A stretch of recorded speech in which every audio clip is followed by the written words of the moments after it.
अच्छा हाँ हो कॉल जा बोल। हाई फाई रंगदार स्टाइल घायल पहले बात तोहार समाइल वादा करा तनी रहब शरण में कोनो फायदा नहीं है।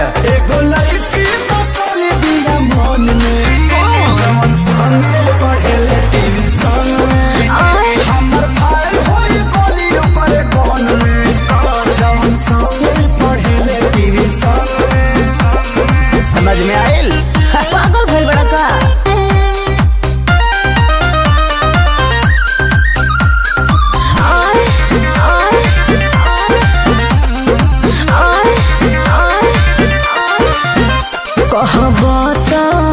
तोहरे ही स्कूल में नाम लिखवाले सारा दुनिया से लड़के जोड़ी तोहरे संगे बना बन गई बा ते तो कुछ करबे रे तोरा हाथ न आई बड़ी अपना माई के बतहिया ओकरे के बनाई बरे खर्चा से अपना घुमाइब लंदन में सोना हो एगो लड़की बसल दिया मन में जवन संगे पढ़ेले टीवी संग ओकरे संगे शादी होई ना बगनी जमे लड़की पढ़ेले टीवी संग।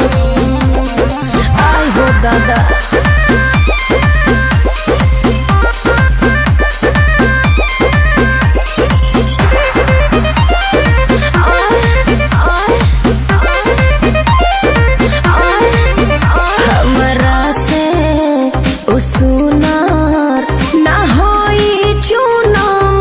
भले साटे माथे पर बिंदी चाहे के तो नो पेनी नो थुनिया मुँह पर मेकअप मारी के ते तो चलत तो बारे रे झूठो पवन खेसारी लगवा ते तो झमकत बारे रे आ फांसी डाल बोढ़नी से गरदन में फंसाइबे का एगो लड़की बसल दिया मन में जवन संगे पढ़ेले टीवी संग हम कहाँ जाए हमर भाई होई गोली ओकर कोन में जवन संगे पढ़ेले टीवी संग में बुझले।